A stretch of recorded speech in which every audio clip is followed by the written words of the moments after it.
Hola, bien, doctores, ¿cómo están? Buenas tardes. Bien, hoy día vamos a empezar con otro tema que realmente es recontra maratónico. Y hoy día tengo planeado más o menos unos 85 temas de gastro, así que a un minuto por tema aproximadamente. Hoy día tomamos todo lo que es enfermedad inflamatoria intestinal, páncreas, hígado, vaso, riñones, corazón, un poco más.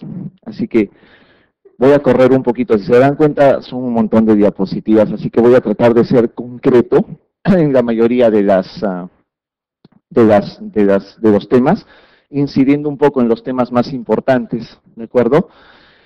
Este tema, por ejemplo, que ustedes ven acá, que es el de enfermedad inflamatoria intestinal, es un tema que realmente es muy poco preguntado en el país, básicamente porque son dos grupos de enfermedades que son relativamente poco frecuentes y poco diagnosticadas, ya que es mucho más visto en países europeos, en gente caucásica, etcétera, y generalmente en el Perú no es muy frecuente encontrarlo. La gran mayoría de preguntas, de una vez se los voy enviando para el examen, la gran mayoría de preguntas se basa fundamentalmente en diferenciar características clínicas, radiológicas, imagenológicas, endoscópicas, entre Crohn y colitis ulcerativa. Esas son todas las preguntas usualmente. Si ustedes llegan a diferenciar esas preguntas, perdón, esas características, no van a tener ningún problema durante el examen. Por ejemplo, esta primera pregunta, a ver, sobre la localización de la enfermedad inflamatoria intestinal. ¿Cuál es falsa? La localización más frecuente de Crohn es ileocólica. Primera acotación importante siempre para que ustedes sepan. La enfermedad de Crohn puede afectar desde la boca hasta la parte anal, desde boca hasta ano. La colitis ulcerativa, que es la otra enfermedad inflamatoria intestinal, su nombre mismo lo indica, es colitis, o sea, solo va a afectar colon. Esa es la primera gran diferencia. Entonces, en la enfermedad inflamatoria intestinal, denominada Crohn, fundamentalmente, esta afectación es usualmente ileocólica, ¿ya? Primera gran diferencia. En la colitis ulcerativa es todo el colon en sí. Esta es verdadera, entonces. ¿El recto se afecta en menos del 5% de la enfermedad de Crohn? ¿Saben? ¿Verdadero? ¿Falso? Ahora vamos a aprender a ver esa respuesta en un ratito. ¿La colitis ulcerosa puede afectar los centímetros terminales del ileum? Muchas veces, es cierto lo que acabo de mencionarles, perdón, muchas veces lo que acabo de mencionarles, la colitis ulcerativa tiende a afectar solamente la parte de colon. Sin embargo, a veces existen raras excepciones en las cuales la colitis ulcerosa puede inflamar un poquito más allá de la válvula ileocecal. O sea, puede haber una afectación en los centímetros terminales del ileum, es verdadera. Puede haber enfermedad de Crohn en el esófago, pero no colitis. De acuerdo, es lo que acabo de decirles, ¿no? Crohn afecta de boca hasta ano. La afectación perianal es más frecuente en el Crohn que en la colitis ulcerosa. Esa es una característica muy importante del Crohn. Generalmente fístulas, fisuras, que pueden dar más característica de Crohn que de colitis ulcerativa. ¿Ya? Esa es una característica importante. ¿El recto se afecta en el 5%? Pues no es cierto. El recto usualmente es lo más afectado en la enfermedad de Crohn. Veamos. Entonces, esa es falsa, ¿no? Estas son las primeras características que tienen que empezar a ver. Doctores, Crohn afecta de boca hasta ano. La localización más frecuente es ileocólica, mientras que en la colitis ulcerosa o colitis ulcerativa, la afectación usualmente es más frecuentemente en la parte rectal, es mucho más frecuente. Aproximadamente en la región rectal puede afectarse hasta en la mitad de los casos en los pacientes con Crohn, ¿de acuerdo? Sin embargo, en la colitis ulcerativa es aproximadamente el 95%, eso importante mencionarlo. Hay algunas cosas más, recuerden que puede haber oiditis por reflujo, eso es lo que les estaba mencionando en la colitis ulcerativa, que puede haber afectación de la parte terminal del ileum.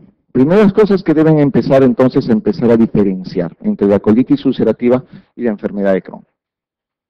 Etiopatogénicamente no van a preguntarles muchas cosas, existen factores inmunológicos y factores ambientales, así como se cree que existen factores genéticos que no están demostrados y no son mucho preguntas de examen en sí.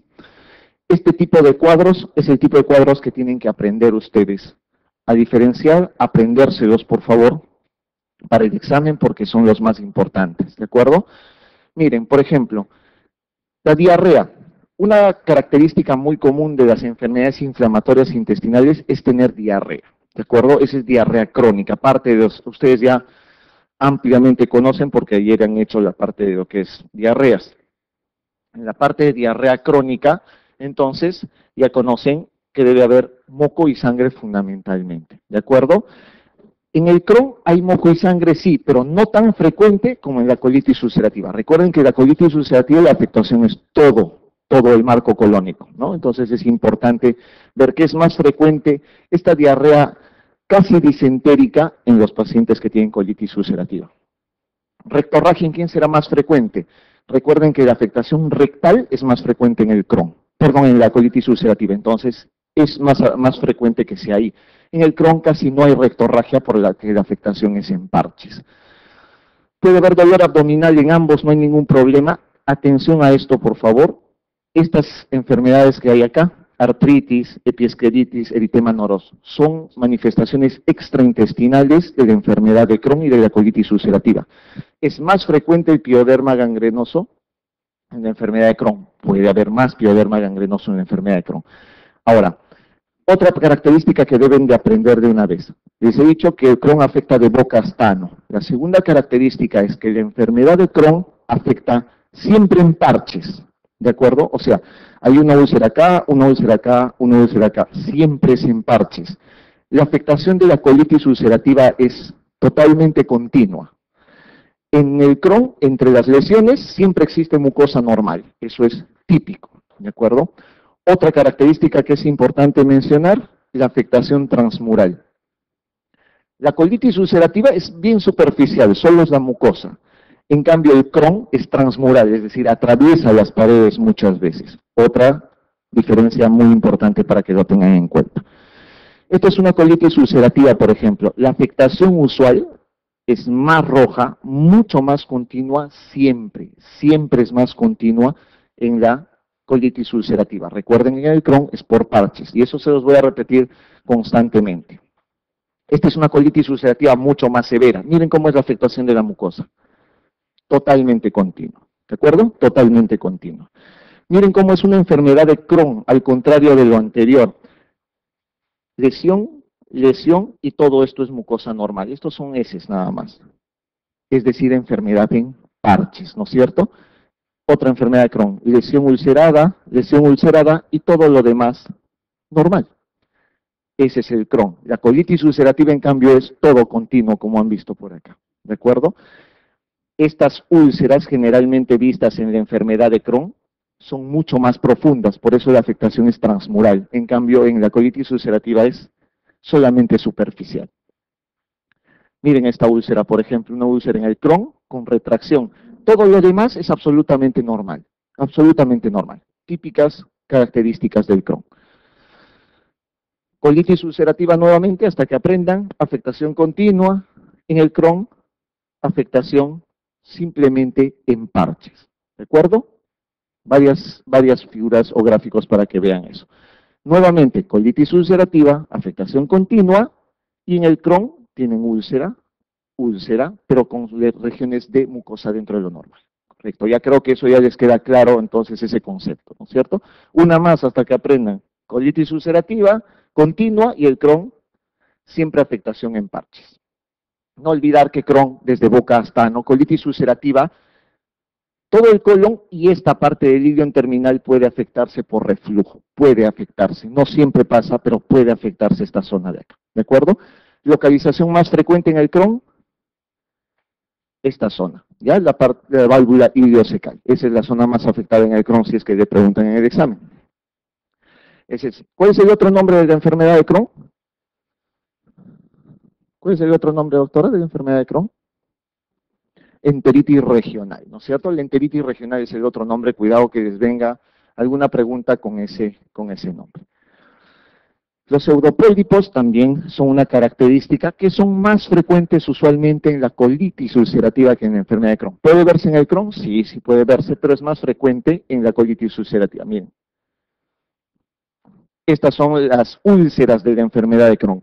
¿Qué características tienen? Son úlceras profundas, le llaman serpiginosas, porque tienen forma así larga como en S, son transmurales, ¿no? Esa es una enfermedad de Crohn, muy importante para que puedan diferenciar del otro. Esto es algo que sí lo tienen que tener en consideración. Este se llama el score de severidad, también conocido como índice de Trulov, se escribe Truelove. Esto es visto para colitis ulcerativa, es un índice de severidad para colitis ulcerativa, se llama índice de Trulov, ¿ya?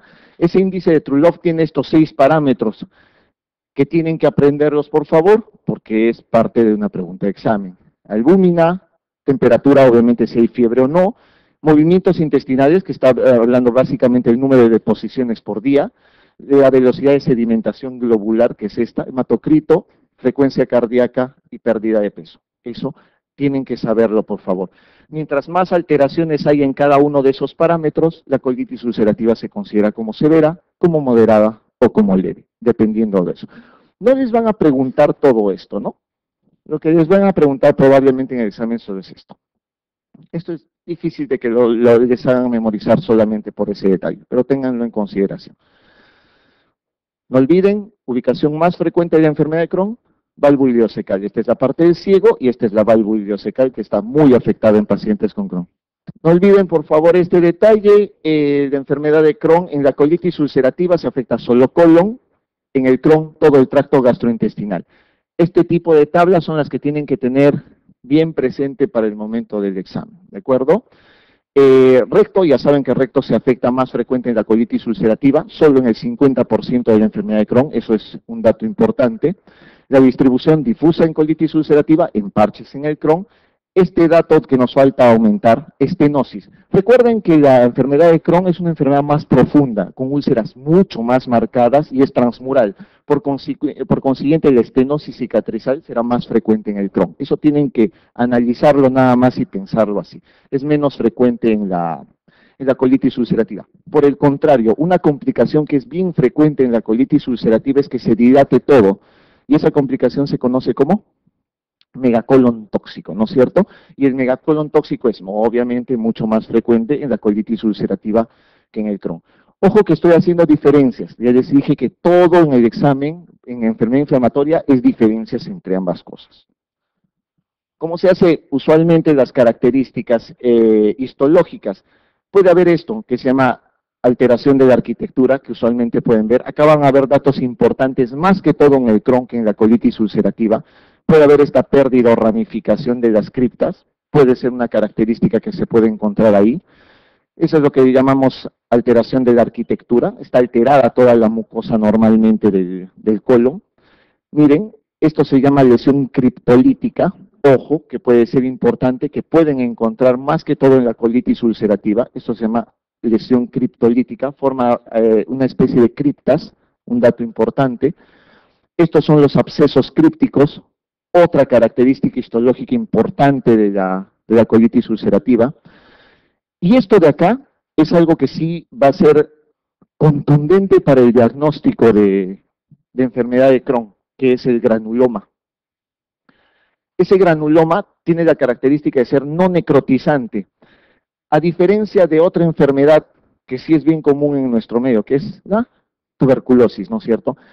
Doctores, una cosa que ya vamos a ver desde ahora, la tuberculosis es el principal diagnóstico diferencial de la enfermedad de Crohn acá en nuestro medio. ¿Cómo se diferencia una tuberculosis de una enfermedad de Crohn? Recontra difícil de hacerlo. ¿Por qué? Porque todas las características que les he mencionado del Crohn, absolutamente todas son iguales en la tuberculosis, absolutamente todas.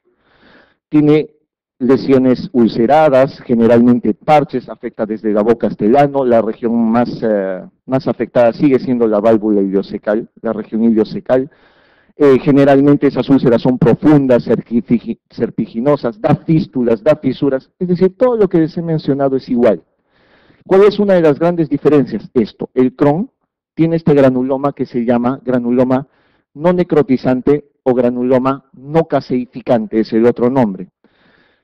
Sin embargo, la tuberculosis sí tiene granuloma también, pero la diferencia del granuloma es que sí es caseificante o sí es necrotizante, ¿de acuerdo?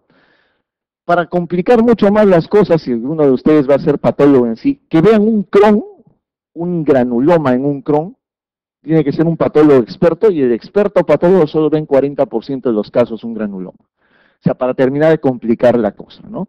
Es bien difícil llegar a ver un granuloma, por eso es bien difícil de hacer el diagnóstico.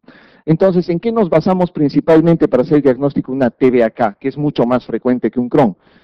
Ver los antecedentes epidemiológicos, ¿no? Que tenemos, el paciente que haya tenido TBC previamente, ¿no? TBC pulmonar probablemente, o hacerle BK básicamente, BK en heces, BK en esputo y BK.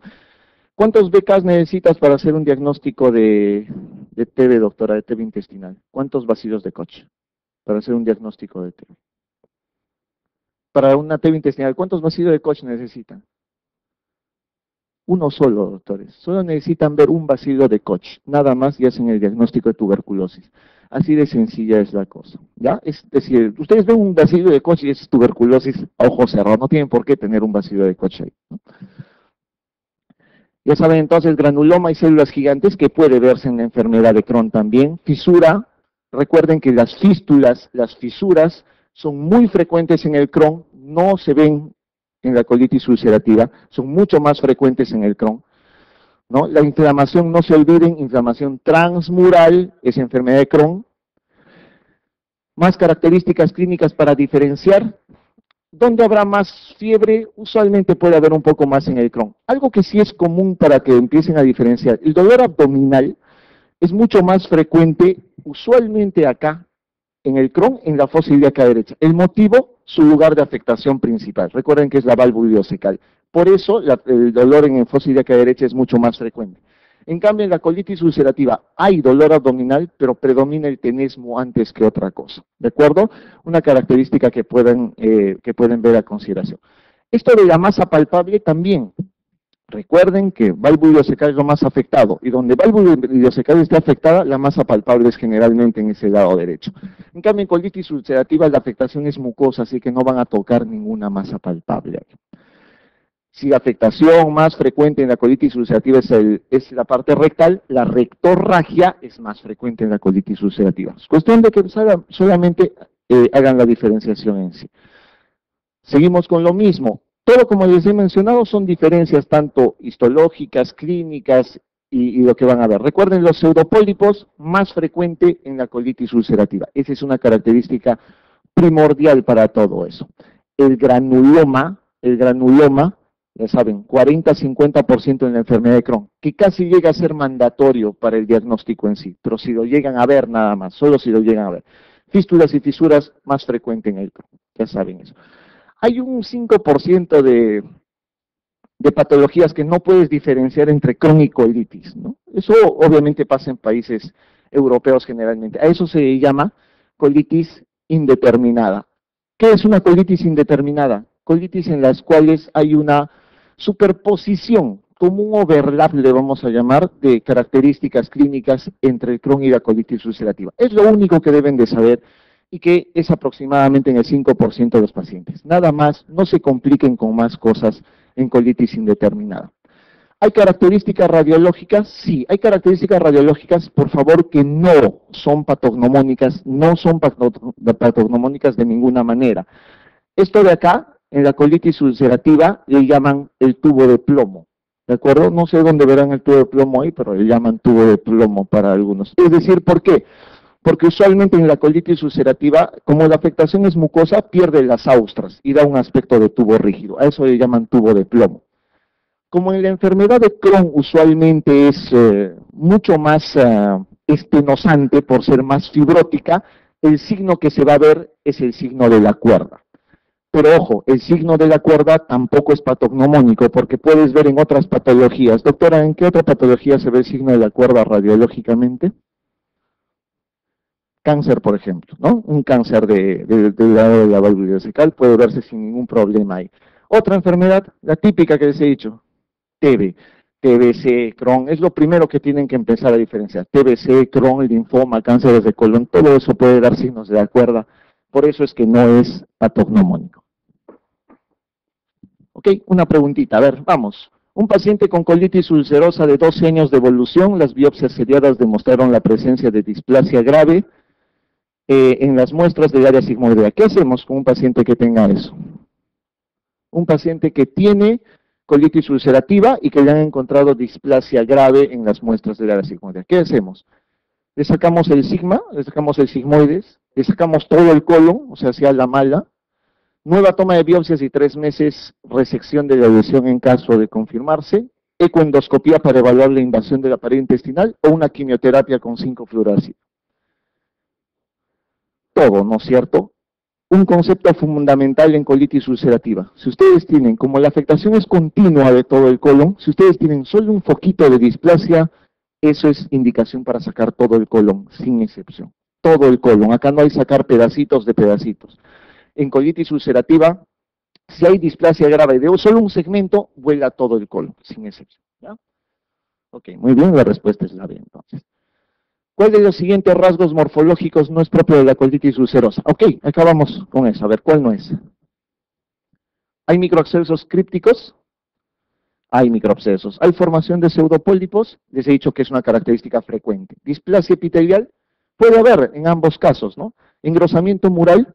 No, el engrosamiento mural les he dicho que es típico de la enfermedad de Crohn, ¿de acuerdo? Y la lesión mucosa crónica, eso es lesión mucosa típica de la enfermedad inflamatoria por colitis. Muy bien, la respuesta es la D. ¿Qué infección intestinal entre las siguientes puede confundirse con un brote de enfermedad inflamatoria intestinal por la similitud de hallazgos clínicos, endoscópicos e incluso de datos histopatológicos? Acá les mencioné uno, que es el más frecuente en nuestro medio, que si encuentran, marcan. Si encuentran tuberculosis, lo marcan, pero acá no está tuberculosis. ¿Cuál les puede dar algo parecido? El Avium complex. El Avium complex generalmente es un Mycobacterium que afecta a los pacientes inmunodeprimidos, que generalmente cuando el conteo de CD es menor de 50, generalmente. Así que es algo que se puede ver, sí, pero hay uno que da más frecuente esas características, y es este de acá abajo, el Campylobacter, ¿ya? El Campylobacter jejuni es el que da las características más similares, pero no olviden que TB es mucho más frecuente que D en este caso. ¿Quién fue Charles Darwin, doctor? ¿Te acuerdas? Jugador de fútbol, ¿no es cierto? De la U todavía, encima. ¿Saben qué enfermedad tenía Darwin? Charles Darwin, ya saben, ¿no? Que es el naturalista famoso que mencionó el libro de la selección natural de las especies y de evolución natural de las especies. Tenía una larga enfermedad que estaba caracterizado principalmente por problemas digestivos bien marcados. Todo, cuando lean ustedes sobre la biografía de Darwin, les van a decir que son problemas intestinales y que son, como le dicen, el gran misterio de la enfermedad de Darwin, porque nunca nadie sabe qué cosa es lo que tuvo Darwin al final. Pero tenía trastornos digestivos, que estaba caracterizado por diarrea y estreñimiento fundamentalmente. Él tenía artralgias, tenía espondilitis anquilosante, tenía eczemas, tenía rash, tenía eritema nodoso, tenía, aparte de eso, tenía síntomas muy marcados que iban en brotes, o sea, aparecían un tiempo y cada vez que se estresaba viendo alguna especie nueva, aparecía un nuevo rash en él. Según la teoría de los estudios, generalmente hecho por los chilenos, porque él vivió en Rancagua y en Valparaíso un montón de tiempo por esto de la evolución de las especies, la enfermedad que más se parece a la que realmente tenía Darwin era un Crohn. Y es muy probable que Darwin haya tenido una enfermedad de Crohn, y es para los chilenos, es el Crohn más famoso diagnosticado por ellos precisamente, ¿no? Es una de las cosas que tienen en consideración, para que vean nada más la historia en sí. Ok, en algunos casos resulta imposible distinguir entre colitis ulcerosa y enfermedad de Crohn, ¿de acuerdo? Todos los datos expuestos, excepto uno, son más característicos del Crohn que de la colitis. Más del Crohn que de la colitis. Ok, afectación segmentaria, colitis o Crohn. Crohn, ¿no es cierto? Segmentos, Crohn, desde la boca hasta el ano y en parches, eso es Crohn. Granulomas, Crohn. Sangrado rectal, colitis ulcerativa. Ok, sigamos viendo. Fístulas y fisuras, Crohn. Afectación de ganglios y grasa mesentérica, cuando hay afectación transmural, hay afectación de grasa mesentérica. Crohn, facilísimo, ¿no es cierto? Se dan cuenta que es acá el sangrado rectal. ¿Se dan cuenta las preguntas? Las preguntas son todas así, son todas en diferenciar una de otra enfermedad nada más. ¿Cuál de las siguientes características no es propia de la enfermedad de Crohn? Ya también, ok. ¿Afectación continua del colon? ¿Es propia del Crohn? No, es de la colitis ulcerativa. Sin leer más pueden marcar, pero vamos a ver, comprobemos. Presencia de inflamación transmural, Crohn. Fisuras, Crohn. Fístulas, Crohn. Aspecto endoscópico de mucosa en empedrado, en parches, eso es Crohn. ¿Okay? La respuesta es la muy fácil la pregunta. ¿Cuál de las siguientes entidades clínicas no se asocia a enfermedad inflamatoria intestinal? Esta pregunta sí requiere un poquitito más de visión. Algo así, acá sí tienen que ver un detallito un poquito más profundo. ¿Nefrolitiasis hay? No les he dicho, pero sí puede haber, ¿ya? Sí puede haber nefrolitiasis. Pioderma gangrenoso es algo que sí hay, ¿no? Pioderma gangrenoso sí existe. Esteatosis hepática, también dicen, no podría, sí, pero sí hay esteatosis hepática. Anemia hemolítica, COMS positivo, hay. Es una pregunta, como les digo, mucho más rebuscada, pero tienen que darse en cuenta en el detalle de acá. ¿Hay retinitis? ¿Qué afectación oftalmológica hay? Epiescleritis y el otro es uveitis. Es uveitis y epiescleritis. Acá dice retinitis y no hay retinitis en la enfermedad de Crohn. ¿Ya ven? Es un detalle muy chiquitito nada más, pero solo para que se den cuenta de esas preguntas. Esta pregunta es un poquito más difícil definitivamente, ¿no? De los siguientes fármacos, excepto uno, se utilizan en el tratamiento de la enfermedad de Crohn. ¿Cuál? ¿Cuál? Cloroquina. ¿Para qué se usa la cloroquina? Para la malaria, ¿no? Sobre todo, ¿cuántos tipos de malaria, doctor? ¿De Plasmodium? ¿Cuáles son? Vivax, Muertax, Vivax, Falciparum, Ovale y malaria, ¿no es cierto? En el Perú los más frecuentes son Vivax y Ovale, eso ya lo conocen ampliamente. Transmitido por el Anófeles, ¿no es cierto? Hay Anófeles pseudopuntipenix, Anófeles benarroqui, etcétera, etcétera. Hay como 100 especies de esas variantes. Recuerden que la gran mayoría de tratamientos de malaria están hechos basados en cloroquina y en primaquina fundamentalmente, cuando no hay resistencia a estos. Los que viven en Piura, Tumbes, generalmente no suelen utilizar cloroquina ni primaquina porque tienen más falciparum que las personas que han vivido por mi zona, como Cusco, Arequipa fundamentalmente, donde en Cusco fundamentalmente teníamos Plasmodium vivax puramente y usábamos pura cloroquina y primaquina, más que todo para los pacientes, ¿no? Piura, Loreto, Ucayali sí tienen ciertos grados de falciparum. No se olviden que el falciparum es produce mucho más mortalidad, ¿no es cierto? Porque produce más hemólisis además. El Vivax no produce hemólisis en gran cantidad. El que produce más hemólisis es creo que me estoy confundiendo de especialidad, ¿no? Ya, mejor vamos a seguir. Ok, acá ya saben qué es la cloroquina. Cualquiera de estas cuatro cosas pueden utilizar. ¿Cuál de los siguientes síntomas es el más frecuente, de más frecuente presentación en el curso de una colitis ulcerosa? ¿Hay fiebre?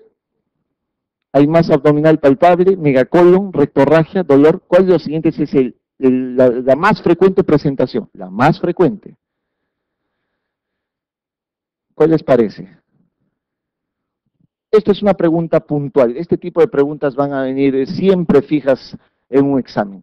Cuando les pregunten qué es lo primero que va a tener un paciente con colitis, generalmente es esto, es rectorragia. ¿Por qué? Porque su afectación rectal es lo más frecuente.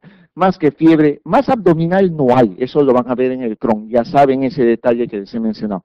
Megacolon tóxico no, porque el megacolon tóxico es una complicación tardía, o sea, para eso has debido diagnosticar previamente una colitis ulcerativa. Dolor abdominal es cierto, dolor abdominal puede ser una de las cosas que pueda llamarles la atención en algún momento, pero el dolor abdominal no es muy característico en la colitis ulcerativa porque más es tenesmo que dolor abdominal. ¿Recuerdan eso? En la tablita que les he mostrado, es más frecuente el tenesmo más que como dolor abdominal. En cambio, en la enfermedad de Crohn, el dolor abdominal es en fosa ilíaca derecha. ¿De acuerdo? Detalle importante. En las siguientes manifestaciones clínicas comunes de la colitis ulcerosa y la enfermedad de Crohn, excepto una, no se observa en la colitis ulcerativa no complicada. A ver, ¿cuál de ellas es? ¿Hay diarrea? Hay diarrea, obviamente. ¿Hay hemorragias rectales? Sí, pues porque hay rectorragia en sí. ¿Dolor abdominal? ¿Masa abdominal palpable? ¿Eso se ve en la colitis ulcerativa? No hay masa abdominal. ¿Hay estenosis? La estenosis podría considerarse o no podría considerarse. La que no se observa en la colitis ulcerativa complicada es la masa abdominal palpable. La estenosis es una complicación que es muchísimo más frecuente en el Crohn, muchísimo más frecuente, ¿ya? Puede verse en la colitis ulcerativa, puede verse, pero es mucho más extraño. Lo que no hay es masa abdominal en ninguno de los casos, ¿ya? Datos puntuales nada más con respecto a TB. Recuerden que el principal diagnóstico diferencial de la TB es la enfermedad de Crohn. Acá en nuestro medio es más frecuente observar TB que enfermedad de Crohn definitivamente, ¿no? La característica es lo que les he dicho, el granuloma o la necrosis caseosa, a diferencia del Crohn que tiene granulomas no caseificantes, fundamentalmente, ¿no? El dato es este, miren, esta úlcera que ustedes ven acá en la válvula ileocecal es idéntica a la que pueden ver ustedes en un Crohn, absolutamente igual. Entonces, una característica endoscópica no te va a hacer el diagnóstico de una enfermedad de Crohn. Ni siquiera podemos hacer el diagnóstico acá endoscópico con un cáncer, por ejemplo.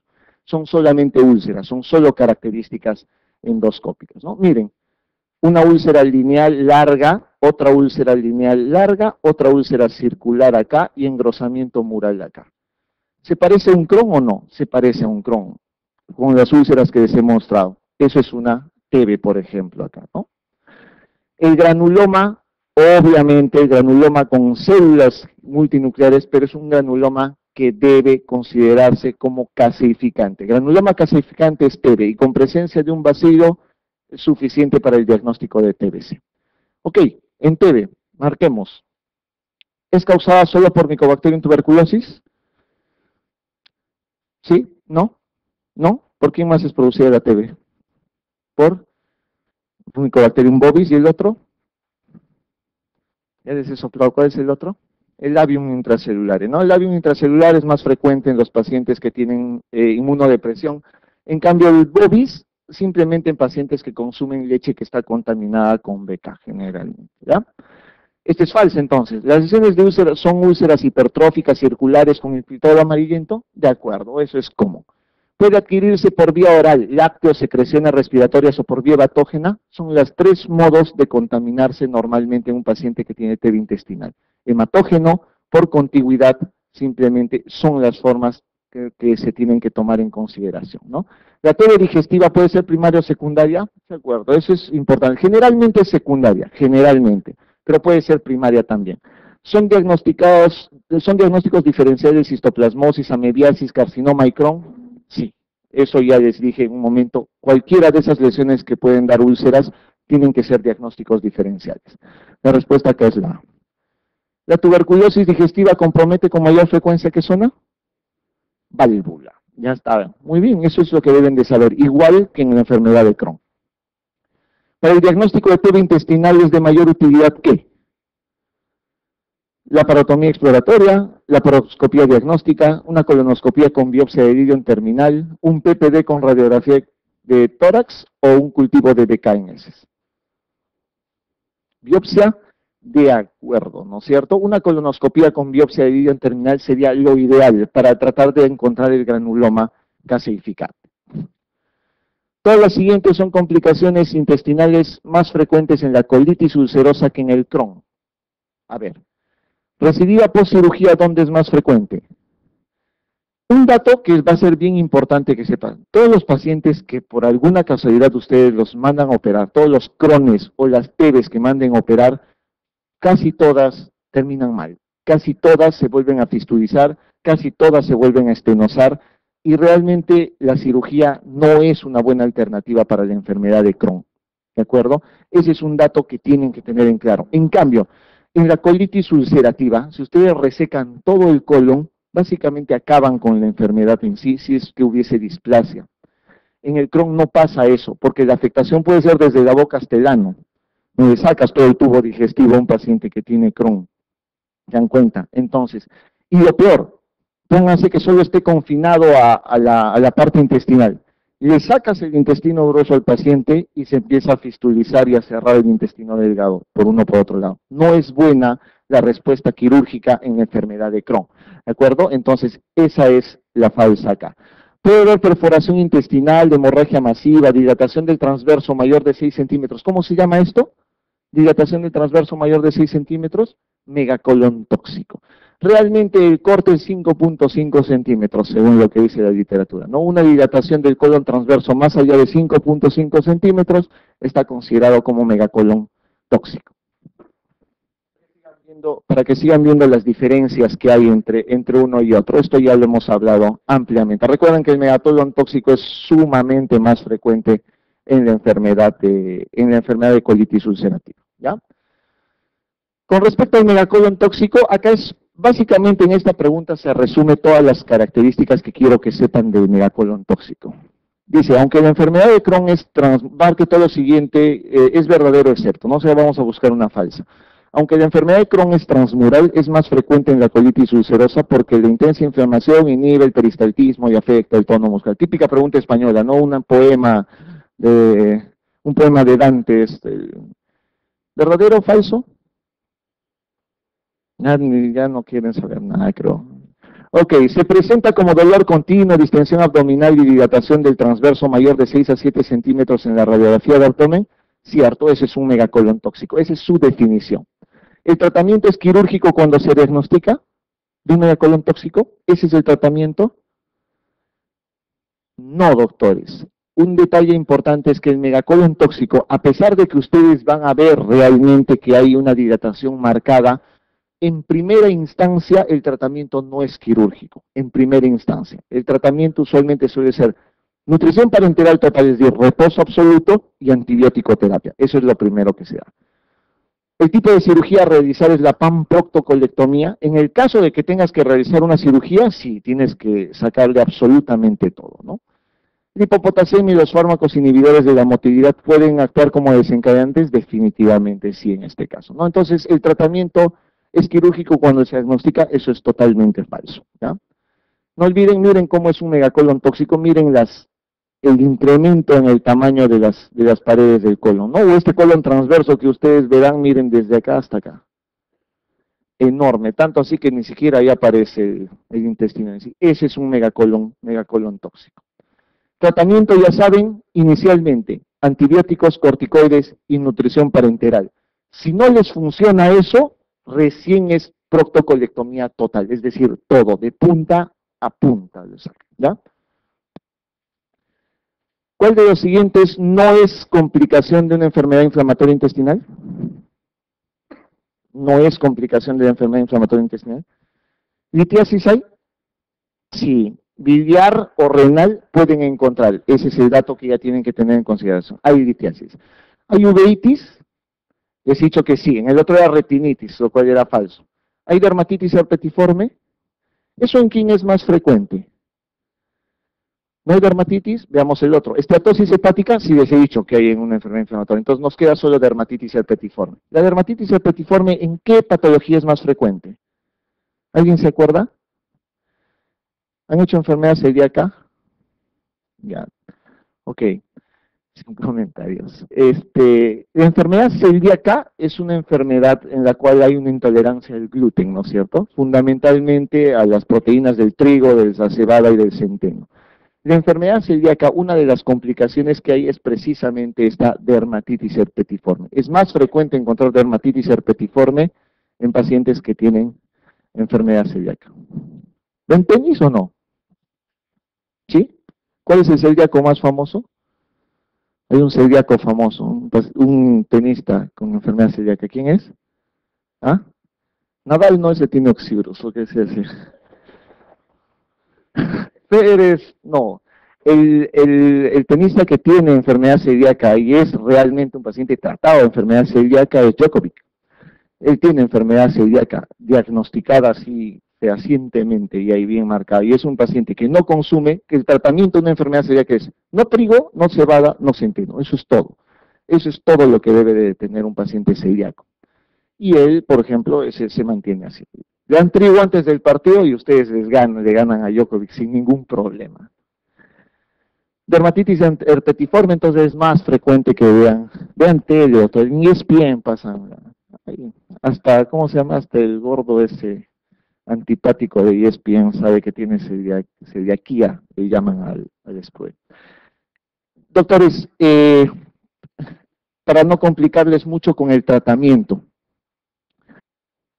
Los tratamientos de la colitis ulcerativa es dependiendo del grado de afectación que tenga el recto. Usualmente, lo más afectado en una colitis ulcerativa es la parte rectal. Si va avanzando, afecta rectos sigmoides, si no va afectando la parte izquierda y luego gira hasta la parte derecha, donde se llamará una pancolitis. Esa es la afectación normal. Cuando uno tiene una afectación solamente rectal, el tratamiento es con esto, con los 5 ASA. ¿Ya? Con los 5 ASA. Los 5 ASA conocidos son mesalazina y sulfasalazina. Esas son las dos cosas que deben de saber. Mesalazina y sulfasalazina.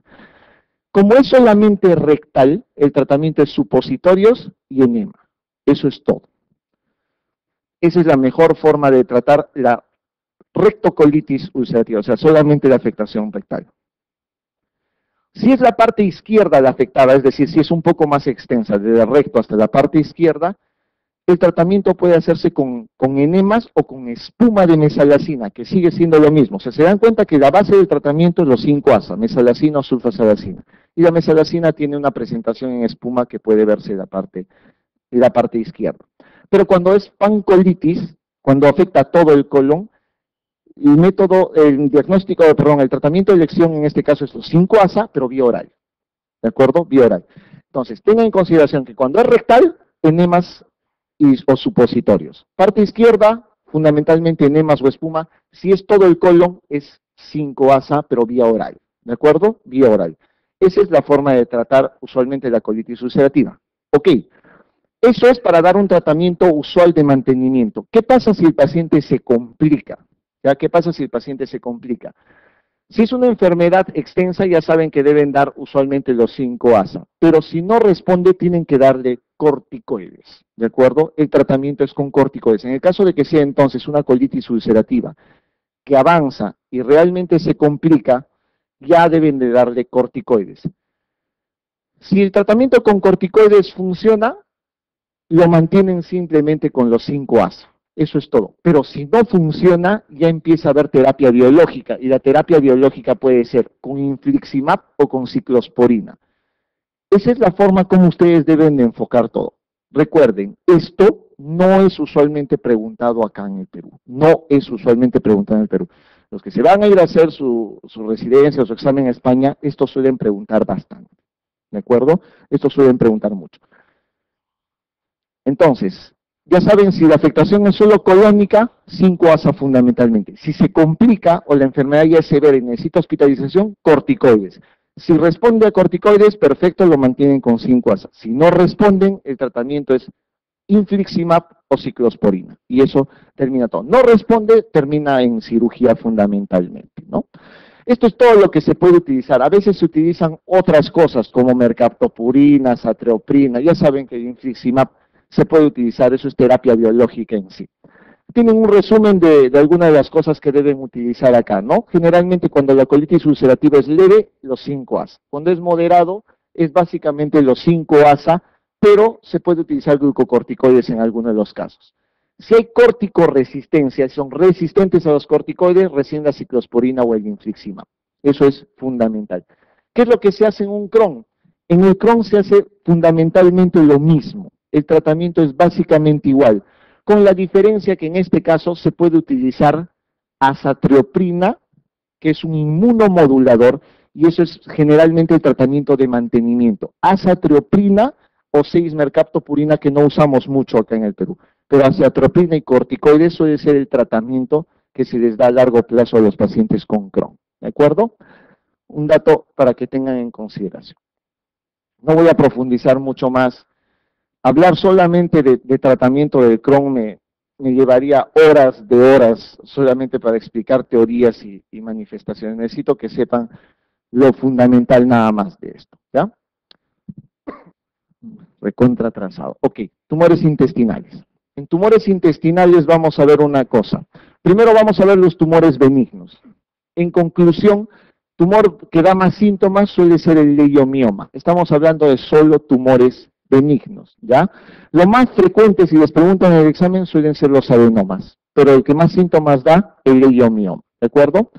¿Qué complicaciones suelen dar los tumores? Típicamente cualquier tumor suele dar hemorragia u obstrucción. Eso es fundamentalmente porque es un órgano tubular, el de los tumores, ¿no es cierto?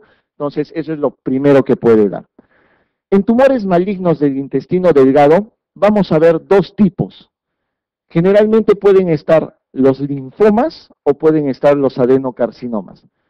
El adenocarcinoma es lo más frecuente como tumores de intestino delgado, es lo más frecuente. Entonces, ese es el primer dato a recordar. Puede haber tumor carcinoide, linfoma, leiomiosarcoma, etcétera. Pero acá la pregunta, la respuesta a recordar, ¿cuál es el más frecuente? Adenocarcinoma. El adenocarcinoma en ubicación es más frecuente acá entre duodeno y yeyuno. En la parte de ilion, lo más frecuente que van a encontrar es linfoma. Entonces, esa diferenciación me interesa que aprendan. Adenocarcinoma es lo más frecuente, pero en duodeno y en yeyuno suele ser eso. En la parte del ilion es más frecuente el linfoma, ¿de acuerdo? Eso es lo que deben de recordar acá. Tratamiento de cualquier tumor suele ser un tratamiento quirúrgico, ¿no es cierto? El linfoma, no se olviden que generalmente es ileal. El adenocarcinoma es duodeno o yeyuno, ¿no? Se puede asociar a enfermedad celíaca. Los pacientes que tienen enfermedad celíaca tienen alto riesgo de desarrollar linfoma, pueden desarrollar linfoma. Así como también pueden desarrollar adenocarcinoma, pero es más frecuente que desarrollen linfoma, ¿no? Este linfoma mediterráneo se asocia con esta enfermedad de Seligman, que es que los inmunólogos, a ver, ¿qué es? Es la enfermedad de las cadenas pesadas, se llaman eso, la enfermedad de las cadenas pesadas. Un dato cortito para el leiomiosarcoma nada más. El leiomiosarcoma, como son tumores fundamentalmente musculares, tienden a tener más hemorragias, ¿de acuerdo? Los leiomiosarcomas generalmente son los que tienen mayor cantidad de hemorragias, esos son los que se ulceran mucho más. Los tumores periampulares son todos aquellos tumores que están usualmente alrededor de la ampolla de Vater, ¿de acuerdo? Una característica típica va a nacer a partir de este tumor de acá, que se llama ampuloma. El ampuloma tiene características que quiero que las anoten ya de una vez, porque esto ya no lo voy a tocar nunca más. El ampuloma lo que tiene es una ictericia intermitente. Como hay obstrucción de la salida de bilis a partir del esfínter de Oddi, y es un tumor que obstruye esa zona, lo que hace fundamentalmente es obstrucción, y es una ictericia intermitente o fluctuante, ¿de acuerdo? Ese es el detalle fundamental de un paciente que tiene ampuloma. Lo más frecuente suele ser los adenocarcinomas de cabeza de páncreas. Hay adenocarcinomas de colédoco distal o de duodeno, fundamentalmente. Pero no olviden el detalle de la ictericia intermitente en el ampuloma, ¿de acuerdo? Usualmente estos tumores periampulares suelen ser de crecimiento lento. Una cosa sí es importante, pueden producir ictericia siempre y cuando la afectación pancreática sea solamente esa zona, o sea, la cabeza de páncreas. Si la cabeza de páncreas está afectada, la presentación clínica principal puede ser la ictericia. Pero si la afectación es en cola, o el tumor está en cola o en cuerpo, lo más frecuente que van a encontrar en un cáncer de páncreas es dolor abdominal, ¿de acuerdo? Con baja de peso. Un dato importante para que tengan. No olviden, ictericia intermitente en pacientes que tienen ampuloma. El diagnóstico de las enfermedades o los tumores ampulares, fundamentalmente el ampuloma se hace por CEPRE, ¿ya? Que el RCP es lo mismo, CEPRE o RCP, la colangiopancreatografía retrógrada endoscópica, conocen ya eso. ¿Cuál es el tratamiento de cualquier tumor periampular? ¿Cómo se llama esa operación? Operación de Whipple, ¿ya? De Whipple, operación de Whipple, es una duodenopancreatectomía cefálica fundamentalmente. Esa es la operación, una operación de Whipple. Más resumido no puede estar, solo masticado ya eso, o sea, ya no puedo pasar más, tengo que pasar ahora a tumores de colon. En tumores de colon, que es otro cuento, porque acá necesito que vean la parte de pólipos, y pólipos es un mundo hacer pólipos con ustedes. La parte de tumores de colon realmente es sumamente amplia. Para la parte de pólipos, doctores, necesito que memoricen tablas también, pero les voy a enseñar uno que otro detalle que me es más importante para que sepan acerca de las poliposis colónicas. Hay pólipos hiperplásicos, inflamatorios y adenomatosos. Esa es la primera clasificación que deben de saber. Los adenomas, ¿no? Estos pólipos adenomatosos suelen ser tubulares, tubulovellosos o vellosos. Doctores, pregunta de examen, ¿cuál es el tipo de adenoma más frecuente? Es el tubular. ¿Cuál es el que más maligniza? Es el velloso. ¿De acuerdo? Esas son preguntas de examen ya marcadas. El que más maligniza el velloso, el más frecuente es el tubular. ¿No? Menos del 1% de los adenomas suelen malignizar, a pesar de todo eso. Menos del 1% llegan a malignizar. ¿Quiénes malignizan? Los que son muy grandes, más de 2 centímetros, o los que suelen ser vellosos, ¿no es cierto? Los que tienen una displasia severa ya en la biopsia en sí. Este es un pólipo sésil, uno semipediculado o subpediculado le llamamos, y este está pediculado, ya tiene un pedículo en sí. Miren, un tremendo pólipo acá, ¿no? Que suele ser solamente un adenoma, muchas veces es benigno, muchas veces los pólipos suelen ser benignos. Este es un pólipo, miren, con una cabecita bien eritematosa y tiene un pedículo marcado. ¿Qué cosa es lo que se hace el tratamiento? Una polipectomía. Con este hace polipectomía, se muerde, se quema y se retira el pólipo. Eso es todo lo que es. El tratamiento es polipectomía. Ok, acá empieza donde deben de utilizar vuestra prodigiosa memoria para todo esto. Acá tienen que aprender a diferenciar, y esta tabla me parece la más cuerda para poder diferenciar a dónde pertenece cada uno de estos síndromes polipósicos. Hay poliposis hereditarias y hay poliposis no hereditarias. Acá voy a tocar solamente las poliposis hereditarias, ¿de acuerdo? En las hereditarias hay poliposis adenomatosas y amartomatosas. Como se dan cuenta, esto lo tienen que aprender de memoria porque eso es lo único que les va a dar una apertura a lo demás.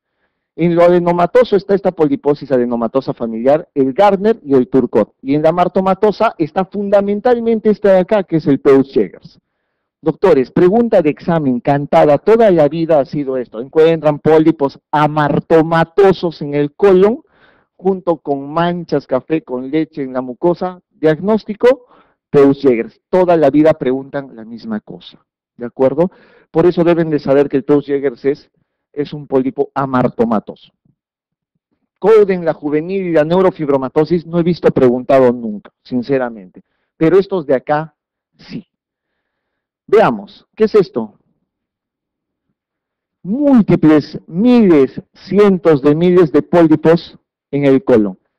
Esta imagen la retienen y ustedes sabrán que el diagnóstico de esto es una polipomatosis adenomatosa familiar, ¿ya?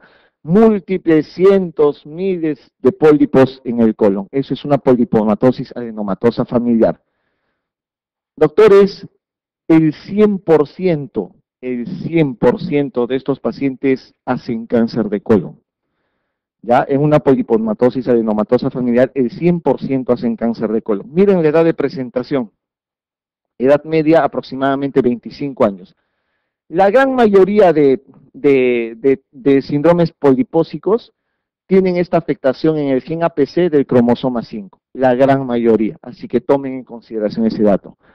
Otra cosa que quiero que por favor empiecen a diferenciar y tienen que leerlo es esto, asociaciones. La polipomatosis adenomatosa familiar tiene pólipos en otros lados del tracto gastrointestinal, en otros lados.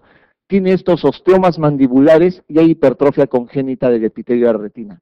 Esas asociaciones son pregunta de examen. Por favor, tienen que tratar de memorizarlas de alguna manera, ¿de acuerdo? Detalle entonces, en polipomatosis adenomatosa familiar, el 100% son malignización. Como son cientos de pólipos, el tratamiento es retirar absolutamente todo el colon. Tienen que retirar absolutamente todo el colon. Es una proctocolectomía total. Vayamos al Gardner, el otro adenomatoso, ¿de acuerdo? El otro adenomatoso es el Gardner. Miren el gen APC del cromosoma 5, igual que la polipomatosis adenomatosa familiar. ¿Qué lo diferencia? Todas estas asociaciones que hay. Para empezar, el Gardner no tiene cientos de pólipos como la polipomatosis adenomatosa familiar, son solo pólipos aislados en el colon. Pero estas son sus asociaciones o manifestaciones extraintestinales. Doctores, otra vez, osteomas, tumores desmoides, anormalidades dentales, quistes epidermoides, lipomas, fibromas y tumores de tiroides, suprarrenales, hígado y vía biliar. Eso es pregunta de examen, ¿de acuerdo? Advirtiendo porque les voy a preguntar en un ratito todo eso. El Turcot, otro síndrome polipósico, el punto fundamental que deben aprender en Turcot es que tiene tumores malignos del sistema nervioso central. Eso no hay en los otros generalmente. La asociación mayor es con tumores malignos del sistema nervioso central, es con Turcot. También hay afectación en el gen APC, eso ya lo conocen. Este síndrome de Muir-Torre, ya, es el síndrome de Muir-Torre, así nos, Muir-Torre, mi francés está masticado hoy día, es muy parecido, pero muy parecido a la polipomatosis adenomatosa familiar, con la diferencia que son menos de 100 pólipos. En la polipomatosis adenomatosa familiar es más de 100 pólipos y acá es menos de 100 pólipos. ¿De acuerdo? Esa es la diferencia entre uno y otro. Se asocia a estos tumores vasocelulares o a células escamosas. ¿De acuerdo? Una diapositiva para cada uno no es más que suficiente para diferenciar. Doctores, el tumor desmoide es una complicación relativamente frecuente en neurofibromatosis, Peutz-Jeghers, juvenil, Gardner, Cowden. Así es, doctor, síndrome de Gardner. ¿Se dan cuenta? Esas son las preguntas del examen usualmente. En Peutz-Jeghers, ya les manifesté. Si hay algo que les gusta preguntar acá en los exámenes en Cayetano, en San Marcos, y ahora todo lo que es exámenes de Aspefam y con ARM, es síndrome de Peutz-Jeghers. El Peutz-Jeghers tiene esto, son estos pólipos. Doctores, la característica del pólipo es amartomatoso, no son adenomatosos como el Gardner, como el Turcot, es amartomatoso. Y esta son las características cutáneas que tienen los pacientes que tienen Peutz-Jeghers, ¿no? Esta pigmentación cutánea, que también suele verse en la parte perineal e incluso vaginal en algunas mujeres. Muy importante, por favor, entonces, no olviden ese detalle. ¿Qué es esto? Larga vida, ¿no? Larga vida, para los de quiromancia, muy bien. Hiperpigmentación, cerebro, 3 hijos, ¿no? Ok, lesiones hiperpigmentadas, típico del Peutz-Jeghers, que pueden encontrar en pacientes que tienen Peutz-Jeghers. De repente algunas cositas que pueden preguntarles, esto ya saben, márquenlo, subrayenlo, píntenlo, amartomas, ya saben, es autosómico dominante, un dato para recordar. Y las complicaciones, como son pólipos, generalmente puede haber hemorragias, obstrucción o intussuscepción. Eso es para cualquier pólipo, ¿de acuerdo? Cualquier pólipo da hemorragia, obstrucción o intussuscepción. El Peutz-Jeghers se asocia a todo esto. Ojo, por eso vuelvo a decirle lo mismo. Estas asociaciones son sumamente importantes que las deban de memorizar de alguna manera. Este se asocia a pólipos. Cuando se asocia un amartoma a otros pólipos, generalmente son a pólipos benignos, de nariz, de bronquios, de vesícula, de vejiga, de conductos biliares, pero son benignos usualmente esos pólipos, ¿de acuerdo? El otro dato que es importante recordar es esto, que se asocia a tumores de mama, páncreas, a colangiocarcinoma y a cáncer de vesícula. Datos muy importantes, por favor, que tienen que retener. En la poliposis juvenil existen 3 tipos, la colifamiliar, familiar de estómago y juvenil generalizada. Doctores, esto ya es sumamente más rebuscado. Solamente para mencionar datos importantes, no hay riesgo de cáncer gástrico cuando existe pólipos juveniles, pero sí hay riesgo de cáncer de colon, ¿de acuerdo? Cuando hay una poliposis juvenil, no hay riesgo de cáncer gástrico si es en el estómago, pero el cáncer de colon sí suele ser frecuente. Ese es el dato a recordar acá. La enfermedad de Cowden, que es el otro tipo de poliposis en sí, ya saben que está dentro del grupo de los amartomas. Recuerden que los amartomas con pigmentación cutánea son Peutz-Jeghers, y eso es lo más preguntado en los exámenes. El Cowden son amartomas nada más, también es autosómico dominante igual que el Peutz-Jeghers, pero miren a qué se asocia. Se asocia a tricoldemomas, a queratosis y a papilomas. Doctores, hay una pregunta en el examen del MIR que dice, ¿cuál es la asociación más frecuente del síndrome de Cowden? Y es esta, la afectación mamaria en 50% de los casos. Un Cowden se asocia a afectación mamaria. Y también puede haberse trastornos tiroideos en sí.